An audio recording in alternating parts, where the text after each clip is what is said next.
With the latest agriculture news from across the state and nation, it's time for the AgNet News Hour from AgNet West. Here's your host, Sabrina Halverson. Good morning, and thank you for joining us this morning on the AgNet News Hour. Coming up later, anxiety around the state of the farms and future of California agriculture.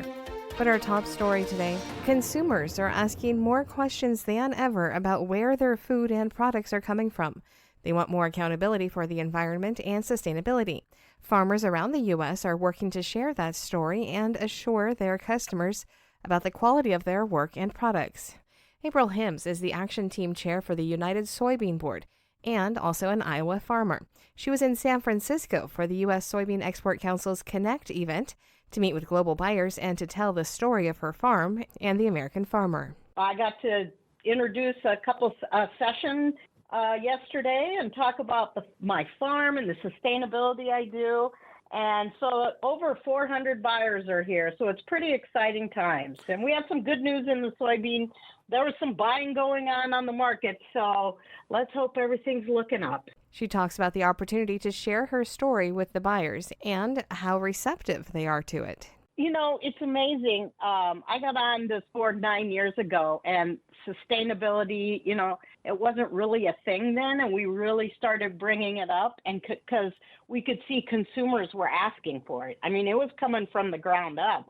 And quite honestly, U.S. soy farmers have the best story to tell in the world for sustainability. So it has really become a huge topic. In fact, the whole afternoon yesterday was focused on that. And so it's really great. And then we had Ask a Farmer Corner, and we had a couple Iowa farmers and an Illinois farmer, and we were just deluged. I mean, these companies really wanted to engage and talk with us. So it was good, and they really care about where their soybeans are coming from. She says one of the things that farmers need to understand is that what we take for granted every day in farming is foreign to people outside of agriculture. She says we must be prepared to make it easy for others to understand, and that's going to be key in telling the story. Well, what I talk about is how I raise my food and the no-till and cover crops we're using and variable rate technology, but you really have to put it in their terms so they can understand it. We talk farmer talk, and we think everyone understands us, but that's really not the case. So, so they just ask, a lot. Well, yesterday was, do you grow GM or non-GM? And, I said, well, I'm 100% genetically modified because that's what my market is, close to me, but here are your options. They have a list of people. So that's one, and how I raise my crops, who I sell to, things like that. They're just really interested in what we are doing down on the farm. And quite frankly, that's exciting because we really do, like you said, we need to tell our story much better. Hims says the message she shared was well received and understood. I think because they're getting, I don't want to say pressured, but their consumers are really asking for it. And I always talk about that too. We know your consumers, the people who buy from you, maybe the end buyer or your buyers are really asking, for sustainably raised crops. And we have a U.S. sustainably raised labels they can put on, and they said yesterday, I think it was a soy milk or some kind of a soy product used overseas, and it increased their business by 30% once they put that label on. So that's huge. That really says it all right there. It's a mixed bag for fall fruit production. Rod Bain has more. What fall fruit favorites will there be plenty of for us to enjoy this season? Fleming Gibson of USDA's National Agricultural Statistics Service looks at this year's U.S. grape harvest. We are up 7.7% on production. We did add New York and Oregon back to the estimating program for grapes. That was one of our program changes to add them back in. Top grape growing state, California, reported a year-over-year production increase. Peach production forecasts indicate up 22.2%. California, which is the largest producing state for peaches, is looking at the highest production since 2017. Also, Georgia and South Carolina peach production significantly rebounded this year after lower 2023 production due to freeze events. As for pear production, 520,000 tons this season. This will be the lowest U.S. production dating back to 2007. with weather-related below normal production for top pear growing state, Washington. I'm Rod Bain reporting for the U.S. Department of Agriculture in Washington, D.C. You're listening to the AgNet News Hour. I'm Sabrina Halverson. In today's National Spotlight, what are some of the findings within the latest USDA Census of Agriculture regarding potential trends and data about controlled environment agriculture operations and crops? Rod Bain looks into it. About 5 years ago, we got some direction from Congress, and that was to work with other agencies within the federal government on this space of controlled environment agriculture. And according to James Altland, a USDA horticultural researcher within the Agricultural Research Services Application Technology Research Unit, the directive involves an approach with several aspects of government. We work with the Office of National Programs, the Office of the Chief Scientist, NASA, the Department of Energy, the Office of Urban Agriculture and Innovative Production, and the National Institute for Food and Agriculture. These federal agencies and departments can work more closely and more aligned to enhance controlled environment agriculture. A recent Resource Innovation Institute webinar provided Altland opportunity to look at CEA-associated data provided through USDA's 2022 Census of Agriculture. Now, if one were to think about controlled environment agriculture, perhaps the commodity that comes to mind is tomatoes, through greenhouses, hoop houses, hydroponic systems, and the like. Yet, as Altland explains,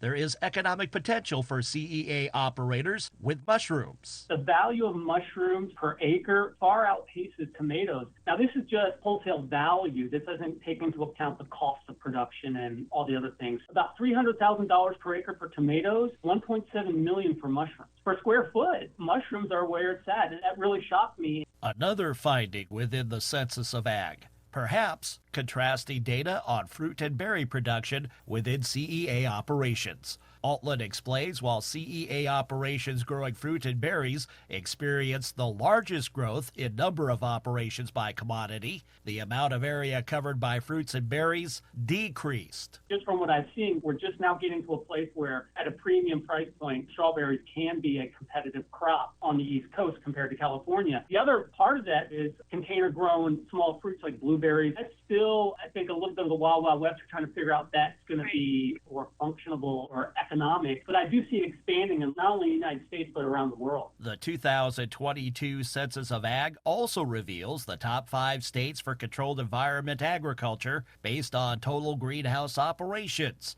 In order, Michigan, New York, Pennsylvania, Ohio, and Washington. I'm Rod Bain reporting for the U.S. Department of Agriculture in Washington, D.C. That's today's National Spotlight.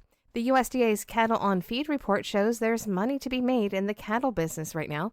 Gary Crawford kicks off the livestock report.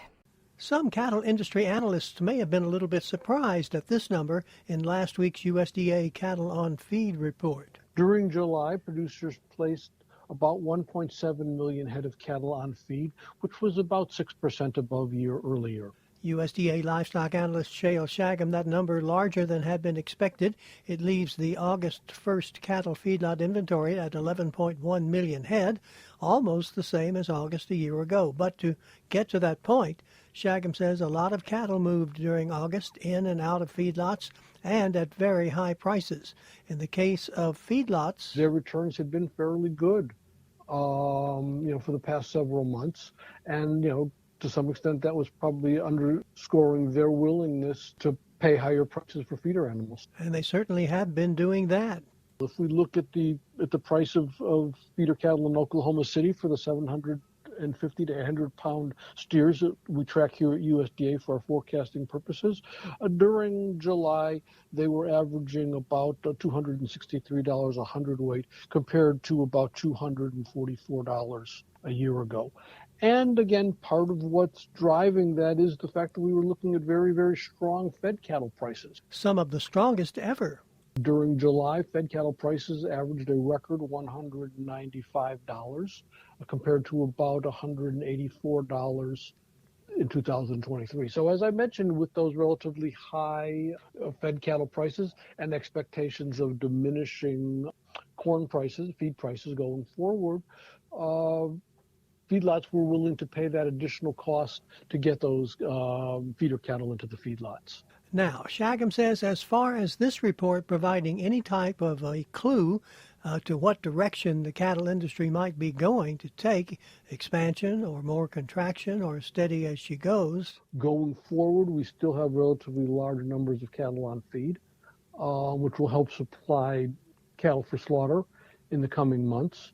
But in terms of the availability of cattle further for placement in feedlots, or whether animals are being retained for breeding, this report unfortunately doesn't provide us with any further information. USDA will put out its analysis on September 12th. Gary Crawford reporting for the U.S. Department of Agriculture. As summer winds down, demand for beef typically falls as well. However, lower cattle supply may mean prices will remain elevated for consumers and farmers and ranchers alike. Chad Smith has more on the market outlook. As Americans head to their backyard grills to celebrate the end of summer, Barrett Nelson, an economist for the American Farm Bureau Federation, says consumers may see some much-needed slight savings as retail prices decrease from unprecedented highs. Beef prices set records in the month of July. If we take a look at USDA and ERS's estimates for the all-fresh beef value, that all-fresh value for the month of July was $8.15 per pound. Now, this is important because it marks the first time in the history of data collection here that the all-fresh average moved above $8. So we had a lot of cuts that have moved up in price, especially through that July timeframe. Nelson says supply of cattle will remain tight for the foreseeable future due to the long-term nature of the cattle production cycle, keeping costs high. So to get the forces driving this beef, it is mostly the low inventory. And this goes back several years. We've been talking about this since 2020. And as these prices have improved, there's business incentives for farmers to keep selling cattle. And that's kept us contracting or moving along in this contraction phase of the cattle cycle. Now, thinking about this, there's also a lot of obstacles to growth here. And as long as those incentives are greater than the incentive to keep, we're going to keep contracting in this phase. He says consumers should remember that even though they may be paying more at the meat counter, that increase doesn't necessarily make it back to the farmer. A farmer will see about 34 cents of every retail dollar comes back to the farmer with regards to beef production. Chad Smith, Washington. This is the AgNet News Hour. I'm Sabrina Halverson. We will be back in just a moment with more agriculture news. Coming up in a few moments, we'll have today's This Land of Ours report, but first, more of the day's agriculture news. And with a preview of what you'll hear today on AgNet West, here's Brian German. During a recent California State Board of Food and Agriculture meeting, the sentiment of the farming industry was detailed as being one of apprehension. Member of the board of directors at Western Growers and Central Valley farmer with Turlock Fruit Company, Neil Callis said there's a significant feeling of uncertainty in the farming community. And so in terms of the state of the industry, I would say it could be summed up in one word, and that's anxious. And anxious both in a tactical sense, what is next season going to be like, given that not a lot of crops are making money right now. And we're talking specialty crops. That's the area I'm representing. But there's also anxiousness around the next generation. So I also have a 13-year-old. And a 9-year-old to go with him. And, that's really the play at this point in coming up on my 50s is, can we keep this thing going for another generation? And even if we can keep it going, why in the world would they want to go in it when they hear Dad come home and talk about the challenges we have? The U.S. Department of Agriculture is asking for public feedback on how to implement the Sustains Act, which lets the agency accept private donations for its conservation programs. The Sustains Act was signed into law as part of the Consolidated Appropriations Act of 2023 and provides an opportunity for the private sector to partner with the USDA in expanding the implementation of conservation practices. USDA's Natural Resources Conservation Service is playing a key role in the process, as the agency will be handling the funds and making sure they target the right environmental issues. NRCS is looking for input on how to best use these private contributions to help farmers, ranchers, and forest landowners with things like carbon sequestration, wildlife habitat improvement, and protecting water sources. The public can submit their comments through the Federal Register until September 16th. Support through the Regional Agricultural Promotion Program continues.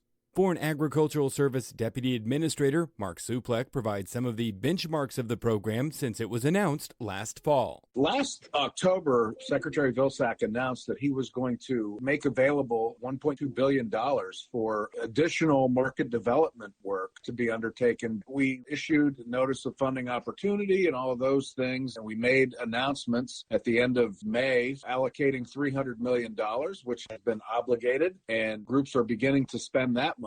But there was such an overwhelming demand for that $300 million. We got over $1 billion in applications. We decided as USDA that maybe it was time to release some more funding and make it available again. So we have a $300 million opportunity out right now. The U.S. Environmental Protection Agency has banned the herbicide Dacthal, commonly known as DCPA. It's the first time in 40 years the EPA has issued an emergency ban, citing serious health risks associated with the material. The ban, which is effective immediately, is being enforced by the California Agricultural Commissioners and Sealers Association, who've quickly informed local farmers of prohibition of the use of DCPA. CACASA has already been preparing farmers for this possibility, so the transition should go smoother. DCPA is registered to control weeds in both agricultural and non-agricultural settings and is typically used on crops such as broccoli, Brussels sprouts, cabbage, and onions. EPA views the material's potential harm to fetal thyroid development as being too significant to ignore, which has led to the emergency action. California officials are now conducting inspections to ensure compliance with the ban. Applications are still being accepted for the annual WD Farr Scholarship Program. Established in 2007 by the National Cattlemen's Foundation, the scholarship recognizes outstanding graduate students pursuing careers in meat science and animal agriculture. Two $15,000 grants are awarded to graduate students who demonstrate superior achievement in academics and leadership and are committed to the advancement of the beef industry. Previous scholarship recipients recognize that the program not only benefits their work, but also the entire industry. Graduate students must apply online by September 20th, submitting information including a cover letter, description of goals and experience, a short essay, and 3 letters of recommendation. Scholarship recipients will be recognized in February at CattleCon 2025 in Texas. For more information and to apply for the scholarship, you can visit nationalcattlemensfoundation.org.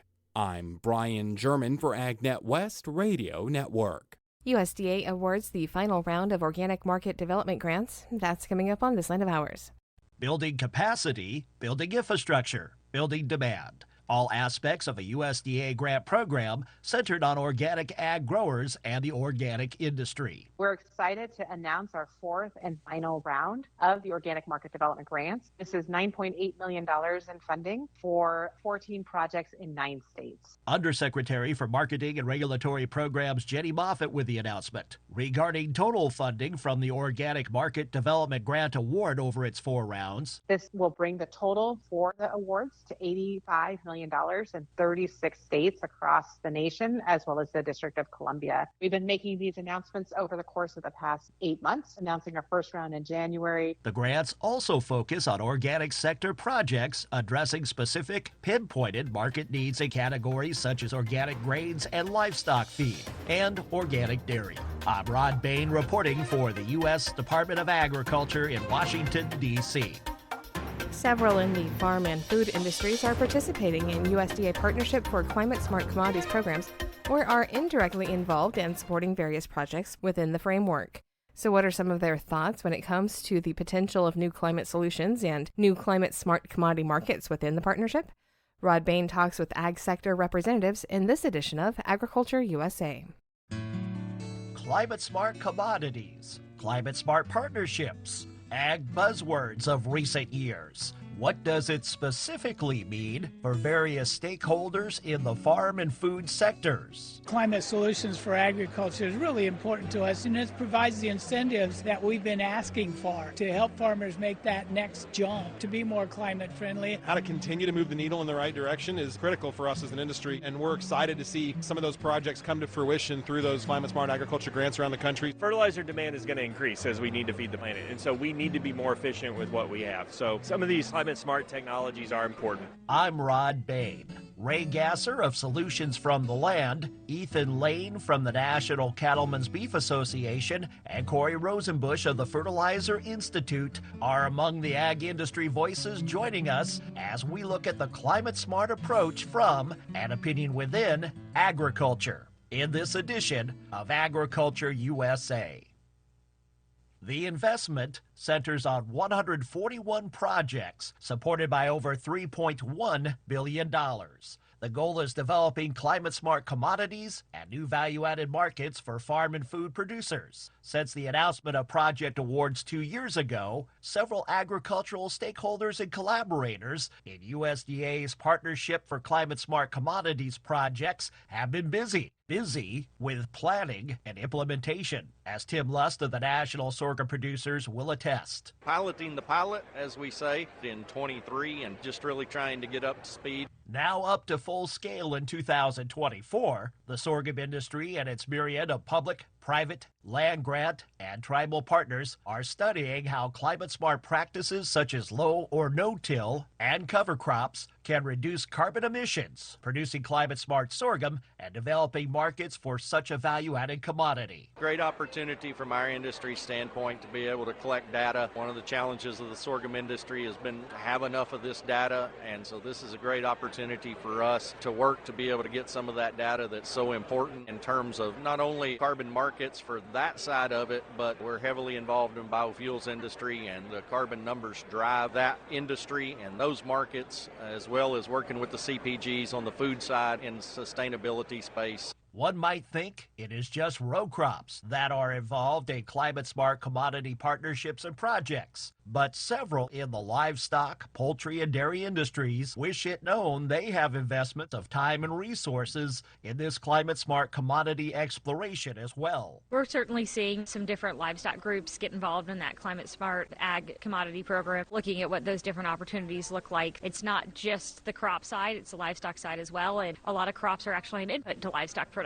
So it gets complex as you start to think about it. It's both how the animals are raised, but also how the feed is raised that those animals consume. Raising is inherently a sustainable practice. It is good for the land when it's done properly. It's good for wildlife. It's good for managing fuel loads for wildfire. It's an important tool to be used on those environments, and looking for those opportunities to understand better how to maximize that, how to sequester more carbon in the soil, how to get that zero carbon beef or low carbon beef into the marketplace and in front of consumers. Chelsea Good of the Livestock Marketing Association and Ethan Lane of the National Cattlemen's Beef Association, respectively. The agricultural inputs industry, while not a direct commodity, also have investment in climate-smart commodity projects with development of products such as enhanced efficiency fertilizers and soil amendments, and practices such as nutrient management. Explaining some ways how climate-smart approaches connect with items like fertilizers and pesticides, Corey Rosenbush of the Fertilizer Institute and Kelly Bray of Crop Life America. We developed a standard for biostimulants around safety, composition, and efficacy. That'll be a baseline that will allow some of these products to be certified to give the farmer and the crop advisors indication of which ones they test on their field and bed. What a lot of people don't realize is how critical pesticides are to some of the advances in innovation,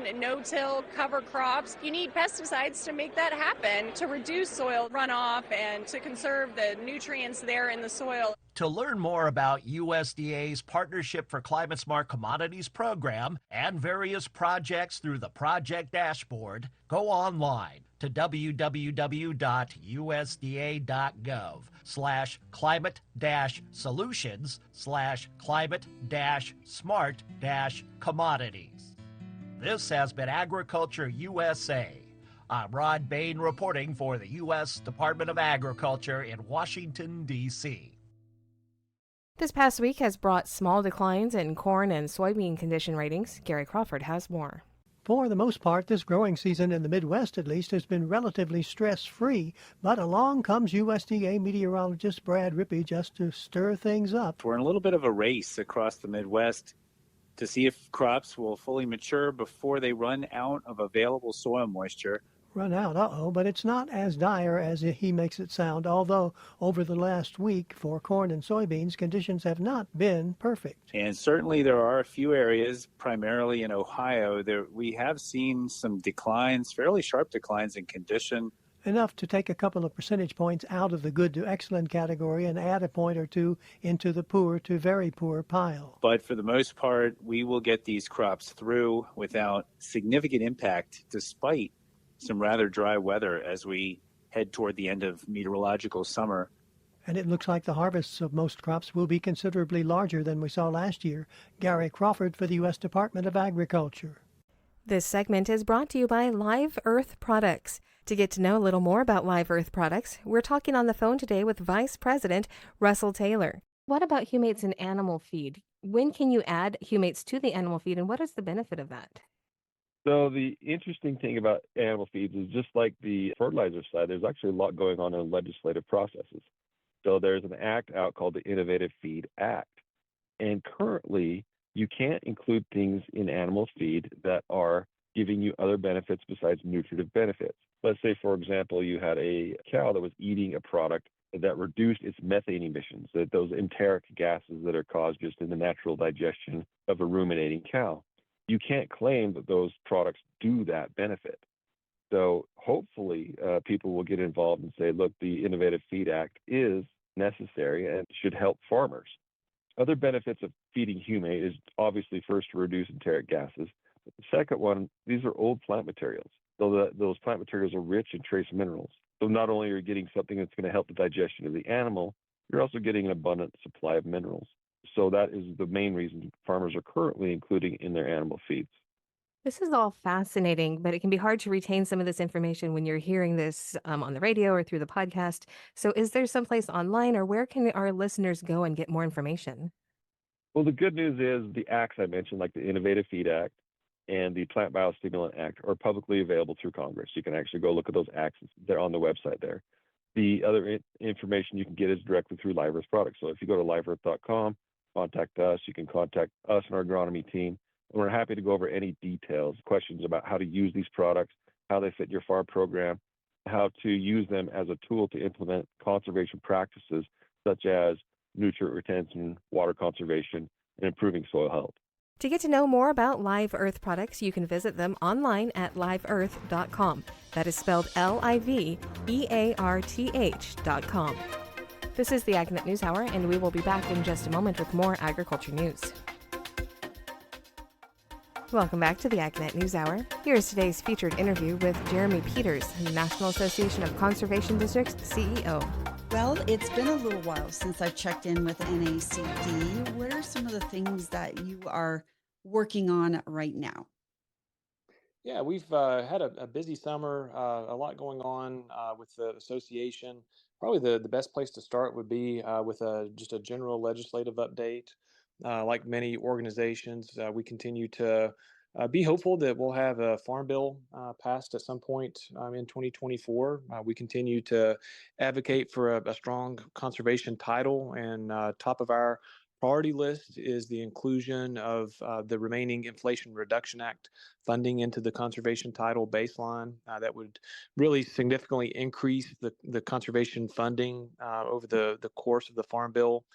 To include those funds into the baseline. So a lot of really good work that's occurring with the conservation funding under IRA, and we want to see that continue into the future.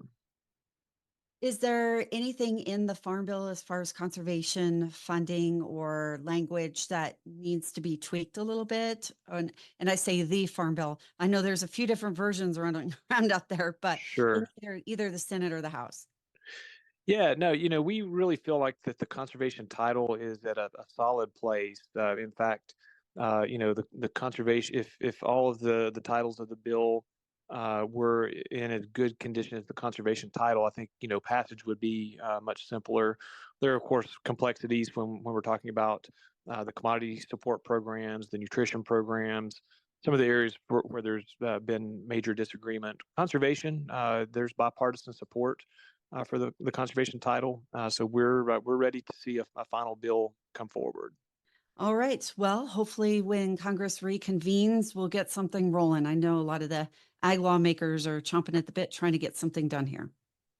Yeah, as are we, and we continue to work with our lawmakers and make sure that they understand the position of NACD and our conservation districts, and looking forward to getting something across the finish line. Jeremy, in addition to continuing work and monitoring the Farm Bill, what else is NACD working on? So we also earlier this year submitted comments, excuse me, to the Bureau of Land Management regarding the public lands rule that BLM has been working on. One of the big takeaways from the public lands rule and NACD's comment is that we're really excited that conservation districts are included, part of the new management system that BLM is going to be rolling out. We work closely with BLM to ensure language that would include conservation districts. So now, as a result of these efforts, conservation districts are specifically included along with other local and state governments as a qualified entity to hold mitigation or restoration leases, especially where there's impact from extractive technologies, energy development on those public lands. Conservation districts can help to restore impacted landscapes and provide successful restoration for habitat and the other uses that we care about. Under that rule, who contracts out with conservation districts to work on those issues? The way that we would like to see that work is that the conservation districts would be contracting with BLM to provide the restoration efforts. There's a lot of local expertise, a lot of local knowledge that conservation districts have about habitat and how best to get habitat restored on impacted acres. And so we have a great track record of doing that. Private landowners, we also believe that the conservation districts could partner effectively with BLM to ensure that mitigation is occurring on the public lands as well. Right. Glad to hear they're working with some local experts too, and not just a one size fits all approach. Yeah, exactly. That's the beauty of locally led conservation is that, our local districts really have a good knowledge base for the resource concerns in their communities, and we feel like that they could be excellent partners for the BLM. Yeah. Let me ask you this, Jeremy, with so many different types of weather events that we have experienced and are experiencing in the US, and just talk of more extreme weather, and in some cases we've actually seen that more extreme weather.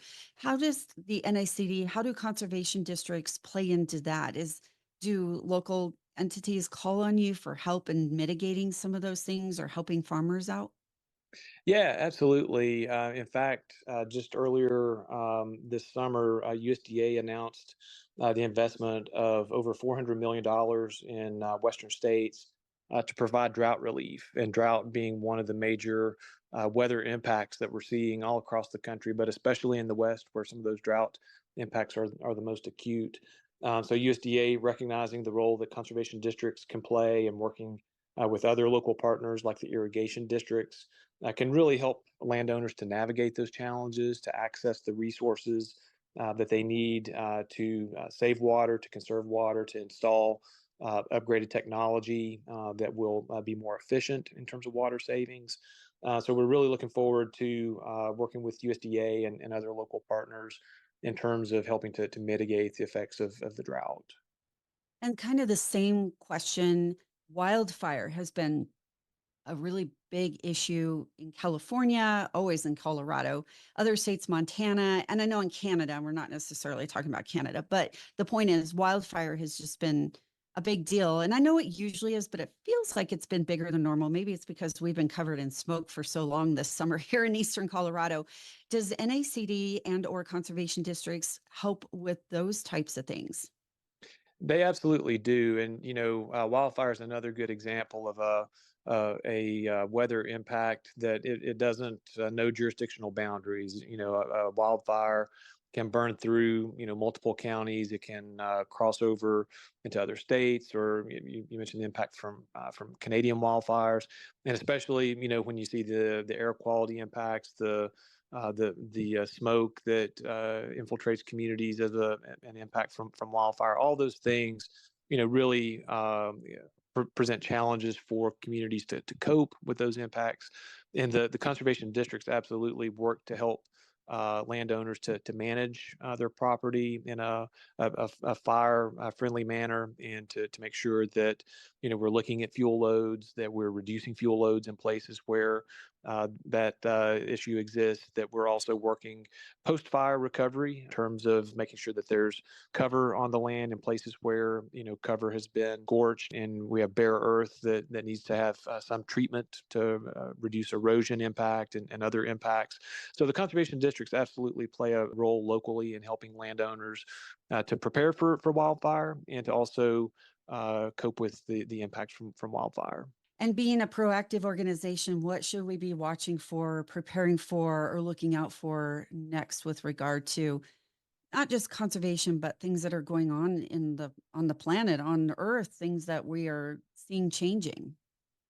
Yeah, there's multiple pressures, multiple resource concerns that exist, and as you mentioned earlier, a one size approach just cannot adequately address all of those potential impacts, and so that's the beauty of having 3,000 local conservation districts, each of which are really attuned to the resource concerns in their communities and can help landowners to respond effectively. That's the design of having conservation districts in place all the way back to the Dust Bowl when Hugh Hammond Bennett first created the Soil Conservation Service. He recognized that there needed to be local partners, and the conservation districts were created as a result. So still just as relevant today as they were in the 1930s in helping landowners in their communities to adapt to these issues. What else did you want to mention here today, Jeremy? We are very excited for the work that we have ahead of us, especially if we are able to get a new farm bill passed. Looking at opportunities for issues like agroforestry is a specific area. We're getting ready to roll out some regional agroforestry trainings later this year.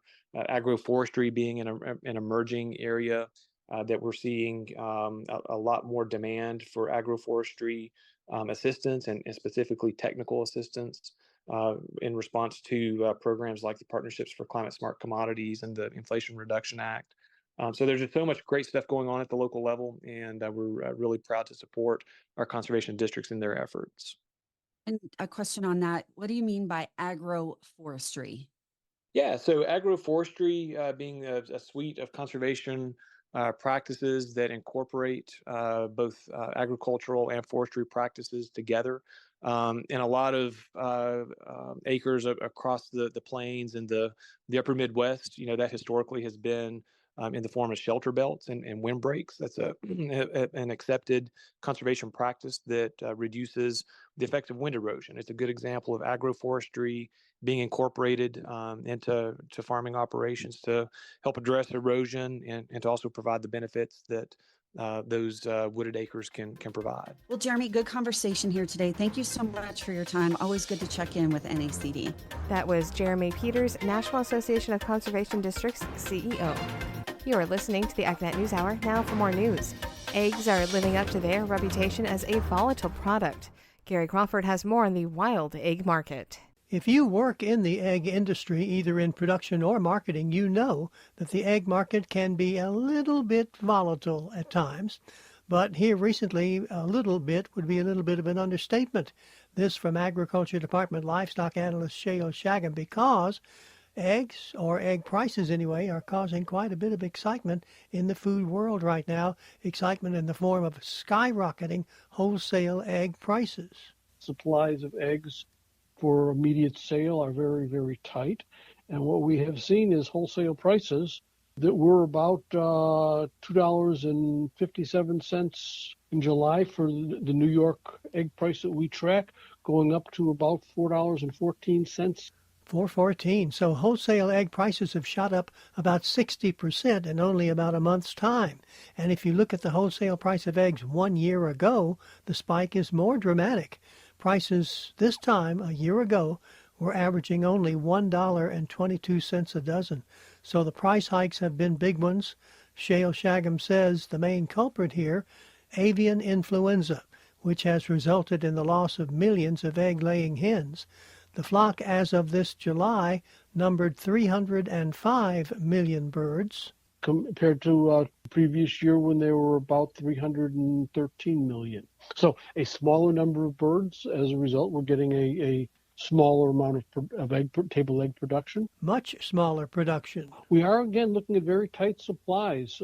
In July, egg production, July being the most recent data we have, table egg production was about 630 million dozen, compared to about 640 million dozen in July of 2023. Now, looking ahead for all of this year, we're looking at table egg production for 2024 to be very, very close to the table egg production in 2023 at about 7.9 billion dozen.